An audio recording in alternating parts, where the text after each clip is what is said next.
মেঘলা নামের একটি মেয়ে ছিল যে প্রতিদিন রাতে ভীতিকর স্বপ্ন দেখত। প্রতিদিন সকালে ঘুম থেকে উঠে সে ভাবত সবকিছু কেবল এক দুঃস্বপ্ন ছিল। কিন্তু মেঘলার জীবনে ঘটে চলা অদ্ভুত ঘটনাগুলো তাকে ভাবিয়ে তুলেছিল। প্রথম দিন রাতের কথা মনে পড়ে। মেঘলা দেখেছিল তার ঘরের জানালা দিয়ে এক কালো ছায়া ঢুকে পড়ছে। ছায়াটা ধীরে ধীরে তার দিকে এগিয়ে আসছে।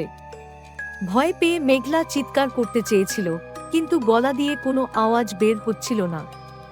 কালো ছায়াটা তার খুব কাছাকাছি আসতেই হঠাৎ করেই সে জেগে উঠেছিল। তখন সে বুঝল সবকিছু কেবল স্বপ্ন ছিল। দ্বিতীয় দিন রাতে মেঘলা আবার সেই কালো ছায়াটার স্বপ্ন দেখল। এবার ছায়াটা তার বিছানার কাছাকাছি এসে দাঁড়ালো। মেঘলা নিজেকে ছুটানোর চেষ্টা করছিল, কিন্তু সে কোনোভাবেই নড়তে পারছিল না। আবারও হঠাৎ করে ঘুম ভেঙে গেল। মেঘলা গভীর শ্বাস নিতে নিতে দেখল তার ঘরের জানালা খোলা। সে ভাবল হয়তো বাতাসে খুলে গেছে। তৃতীয় দিন রাতের স্বপ্নটা আরও ভীতিকর ছিল। মেঘলা দেখেছিল কালো ছায়াটা এবার তার গলায় হাত দিয়েছে এবং তার শ্বাসরুদ্ধ করছে। সে আবারও চিৎকার করতে চেয়েছিল, কিন্তু কোনো শব্দ বের হচ্ছিল না। মেঘলা জেগে উঠল এবং দেখল তার গলা ভিজে গেছে ঘামের কারণে। মেঘলা মনে মনে ভাবতে লাগল, কেন এই স্বপ্নগুলো এত বাস্তব মনে হয়। সে নিজের কাছে প্রতিজ্ঞা করল আজ রাতেই সে জেগে থাকবে এবং দেখে নেবে আসলে কি ঘটছে। চতুর্থ রাত এলো। মেঘলা সারা রাত জেগে থাকার চেষ্টা করছিল, কিন্তু ক্লান্তিতে ঘুমিয়ে পড়ল। আবার সেই কালো ছায়াটা এলো। এবার ছায়াটা তার খুব কাছাকাছি এসে বলল, তুমি যতই চেষ্টা করো, তুমি আমার কাছ থেকে পালাতে পারবে না। মেঘলা চিৎকার করতে চেয়েছিল, কিন্তু এবারও সে পারল না। ছায়াটা তাকে জোরে জড়িয়ে ধরল।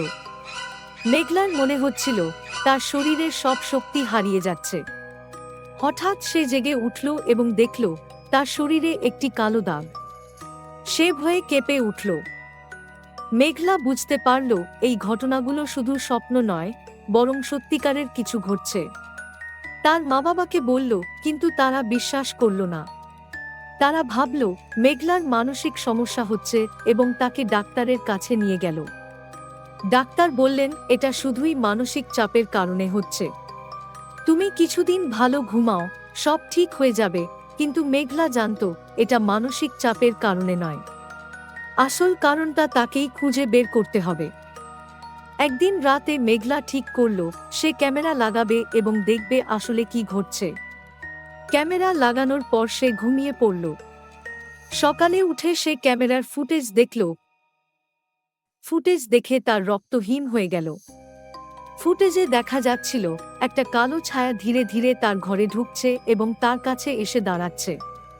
তারপর ছায়াটা তাকে জড়িয়ে ধরছে এবং মেঘলার মুখ থেকে শব্দ বের হতে না দিয়ে শ্বাসরুদ্ধ করছে। মেঘলা সবকিছু স্পষ্ট দেখতে পেল। মেঘলা বুঝল এটা কোনো স্বপ্ন নয়, বরং এক ধরনের অশরীরী আত্মা তাকে আক্রমণ করছে। সে তার বন্ধু রাহুলকে সবকিছু জানালো। রাহুল বলল, আমার দাদার বাড়িতে একজন পুরানো তান্ত্রিক আছেন। আমরা তার কাছে গেলে হয়তো কিছু একটা সমাধান পাওয়া যেতে পারে। মেঘলা ও রাহুল তান্ত্রিকের কাছে গেল। তান্ত্রিক সব শুনে বলল, তোমার ঘরে একটা অশরীরী আত্মা বাসা বেঁধেছে, তাকে সরাতে হবে। তান্ত্রিক তাদের ঘরে এসে বিশেষ মন্ত্র পড়ে অশরীরী আত্মাকে বন্দী করল।